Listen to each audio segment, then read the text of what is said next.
दोस्तों जय हिंद जय भारत। मैं मदन लाल आजाद, संयोजक संस्थापक all India bike board taxi union. आज दिनांक 20 फरवरी 2021 को आपके समक्ष प्रस्तुत हूं राजधानी दिल्ली से कुछ खास समाचार, कुछ खास सूचनाओं को लेकर।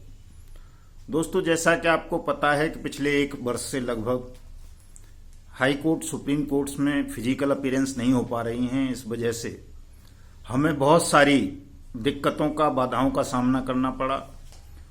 जो हमारी ऑनरेबल दिल्ली हाई कोर्ट में रिकवरी रिट पिटीशन फाइल थी बाइक बोर्ड टैक्सी स्कैम को लेकर, उस पर प्रॉपर वे में सुनवाई नहीं हो सकी और सरकारी एजेंसियों को भी काफ़ी समय मिल गया कोविड-19 की आड़ में कि वो जल्दी से अपनी रिप्लाई और स्टेटस रिपोर्ट इसमें फाइल ना कर सकें।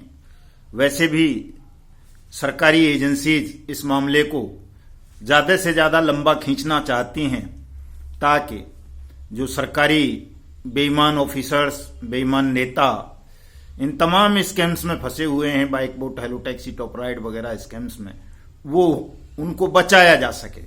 लेकिन दोस्तों अब एक अच्छी बात यह है कि आने वाले सोमवार से यानी कि 22 फरवरी से हाई कोर्ट, सुप्रीम कोर्ट में फिजिकल सुनवाई आरंभ हो जाएंगी और जो सुप्रीम कोर्ट में हमारी क्रिमिनल रिट पिटीशन फाइल है बाइक बोर्ड टैक्सी स्कैम को सीबीआई की सुपुर्द करवाने के लिए और इसका स्पीडी ट्रायल करवाने के लिए उस पर हियरिंग फिक्स हो जाएगी अब जल्दी से जल्दी।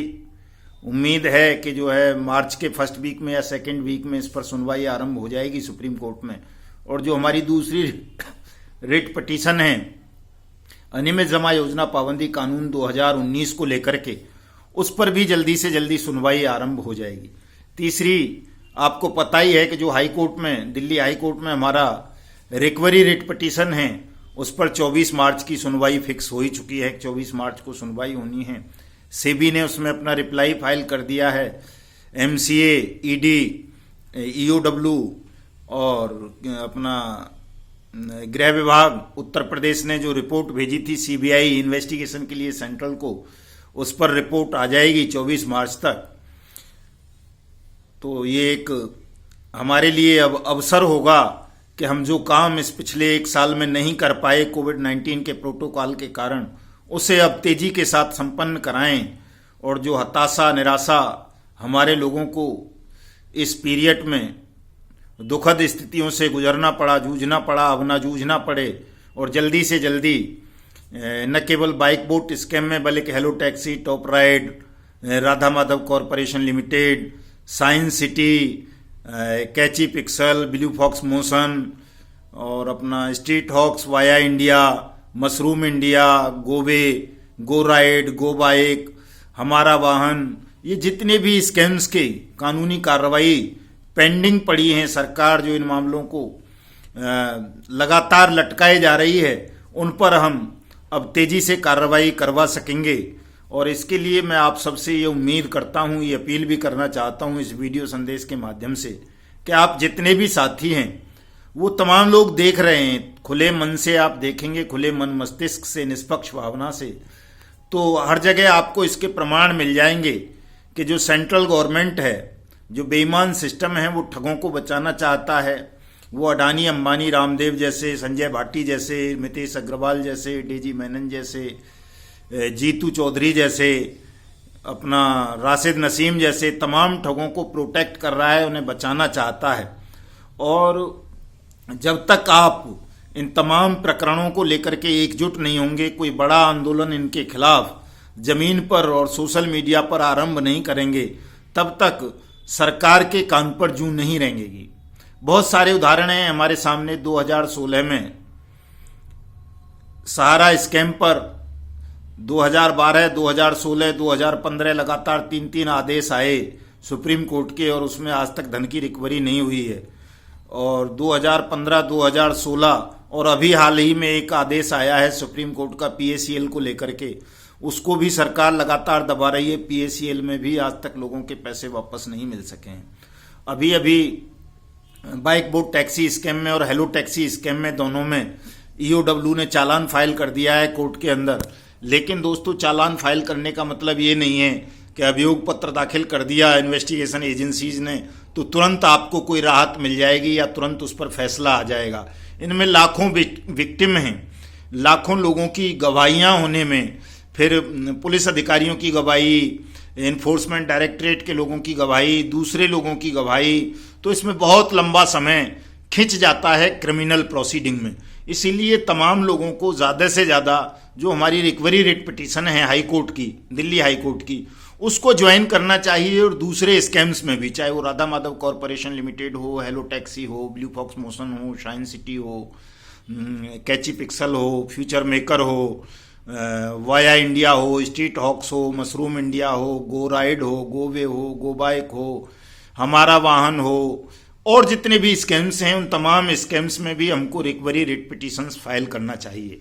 और वो इंडिविजुअल ना करके हमको सामूहिक ही करना चाहिए, क्योंकि जब आप यूनियन के मार्फत सामूहिक ग्रुप में कोई रिट पिटीशन फाइल करते हैं हाई कोर्ट या सुप्रीम कोर्ट में, तो उसमें ज़्यादा लाभ होता है, उस पर जल्दी सुनवाई होती है, ज़्यादा दबाव बनता है शासन प्रशासन और अदालत पर भी, और उनको गंभीरता से लिया जाता है। लगता है कि इसमें लाखों हजारों लोग पीड़ित हैं, इसलिए उनको संवेदनशील ढंग से ट्रीट करता है कोर्ट भी और सरकार भी।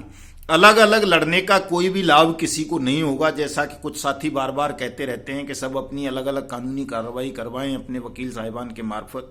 दोस्तों, इस झांसे में आपको नहीं आना है, सब लोग ग्रुप में ही कार्रवाई अपनी करवाइए। इन तमाम स्कैम्स को लेकर all India bike board taxi union लगातार संघर्ष कर रही है। हम लगातार लड़ेंगे, किसी भी मूल्य पर, किसी भी डर से, भय से, प्रलोभन से, लालच से, दबाव से हम अपने कदम पीछे नहीं हटाएंगे अंतिम सांस तक। जब तक आपका पैसा वापस नहीं मिल जाता तब तक हम लगातार अपनी इस लड़ाई को कानून के माध्यम से भी, सत्याग्रह के माध्यम से भी जारी रखेंगे।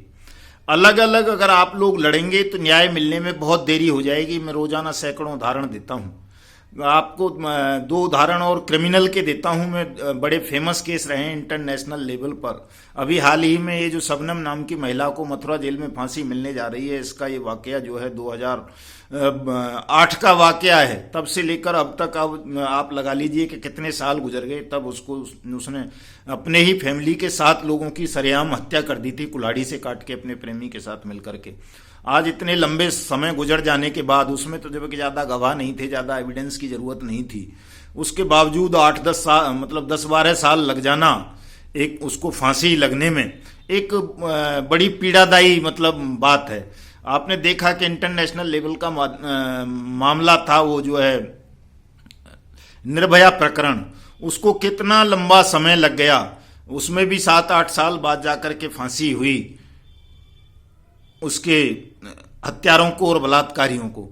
तो हमारे देश का जो न्यायिक सिस्टम है, प्रशासनिक सिस्टम है, वो बड़ा उबाऊ किस्म का है, बहुत धीमी गति से चलता है। जहां 1-1, 2-2, 4-4, 5-5 अपराधी थे और 2-2, 4-4 लोगों की गवाही होनी थी, हीनियस क्राइम थे, हत्या जैसे आरोप, बलात्कार जैसे आरोप, और जिन पर पूरी दुनिया की नज़र थी, उन केसेज में जब इतना लंबा समय गुजर गया तो हमारे ये जो ठगी के मामले हैं, ये तो इनमें तो लाखों विक्टिम हैं, बहुत सारे हजारों लाखों लोगों की गवाहियां होनी है, हजारों लाखों लोगों के एविडेंस होने, बहुत लंबा समय इनमें लग जाएगा। इसलिए मेरा आप सबसे बार बार यही अनुरोध है कि आप ग्रुप में अपनी कानूनी कार्रवाई करें, तमाम लोग यूनियन से जुड़ें, हमारी हाई कोर्ट की रिकवरी रेट पिटीशन से जुड़ें। क्रिमिनल रेट पिटीशन से किसी को जुड़ने की आवश्यकता नहीं है, चूँकि उसमें तो यूनियन के मार्फत हैं, वो यूनियन उनको कर लेगी। लेकिन रिकवरी में चूँकि आपका पैसा वापस होना होता है, इसलिए आप सबको जुड़ने की उससे आवश्यकता है। मान लीजिए आप सीधे सीधे कोई यूनियन के मार्फत भी नहीं जुड़ता, तो जैसा हमारे उड़ीसा के साथियों ने किया है भागीरथ नायक साहब की टीम ने, कि उन्होंने 100-150 लोगों को लेकर के उड़ीसा वालों को सीधे अपना वकील हायर किया और हमारी ही रिट पिटीशन को, जो 2372/2020 रिट पिटीशन है, civil writ petition Delhi high court में, उसको ज्वाइन कर लिया, इंटरवीन कर लिया।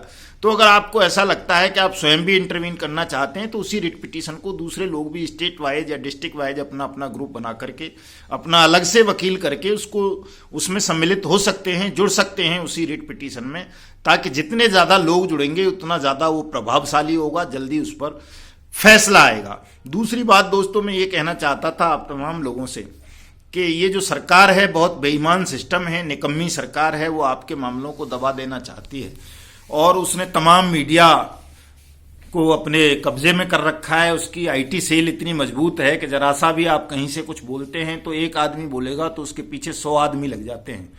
आपके पास उतने साधन नहीं है, हम इतने मजबूत नहीं हैं। मीडिया हमारी खबर को प्रॉपर वे में दिखाता नहीं है, हमारा कहीं असेंबली में क्वेश्चन नहीं उठता, कहीं लोकसभा में नहीं उठता। उसका कारण ये है कि हम एकजुट नहीं हैं। यदि हम एकजुट हो जाएं, सोशल मीडिया पर भी लगातार अपनी आवाज उठाएं, तो तमाम पक्ष विपक्ष सब विवश हो जाएंगे आपकी आवाज को विधानसभाओं के अंदर और पार्लियामेंट में उठाने के लिए। अभी बजट सत्र शुरू हो जाएगा जल्दी ही, मार्च में 8-9 मार्च से दोबारा से। अभी इसको स्थगित कर दिया है किसान आंदोलन के कारण। तो जैसे ही ये दोबारा से पुनः बजट सत्र स्थगित होगा, इस पीरियड में हम बहुत सारे नेताओं को हमने लेटर दिए हैं, उनसे मिलने का समय मांगा है, उनको बताएंगे सारी चीजें। और प्रयास रहेगा कि जो सत्र जब दोबारा शुरू हो पार्लियामेंट का, तो उसमें हमारी आवाज को उठाया जाए और अनियमित जमा योजना पाबंदी कानून 2019 के रूल्स को नोटिफाइड करवाने के लिए सेंट्रल गवर्नमेंट पर एक दबाव बनाया जाए, ताकि तमाम लोगों को जल्दी से जल्दी उनकी मेहनत की डूबी हुई कमाई वापस मिल सके। मैं आप तमाम साथियों से अपील करूंगा कि हमारे यूट्यूब चैनल युगांतर न्यूज को सब्सक्राइब करें, हमारे ट्विटर हैंडल युगांतर न्यूज को जाकर के फॉलो करें, फेसबुक आईडी को फॉलो करें, हमारे व्हाट्सएप ग्रुप से जुड़ें। और जिन लोगों ने भी अभी तक अपनी कहीं कोई शिकायत दर्ज नहीं कराई है, कोई क्लेम फाइल नहीं कराया है, वो तमाम लोग अपनी अपनी शिकायत, अपना अपना क्लेम दाखिल कराएं। All India bike board taxi union के मार्फत से कराना चाहते हैं तो हमारा व्हाट्सएप नंबर पर अपनी डिटेल्स आप हमें भेज करके यूनियन ज्वाइन कर लें। आपका क्लेम, आपका दावा हम कोर्ट के समक्ष प्रस्तुत कर देंगे और आपका पैसा आपको वापस दिलाएंगे। जय हिंद, जय भारत दोस्तों।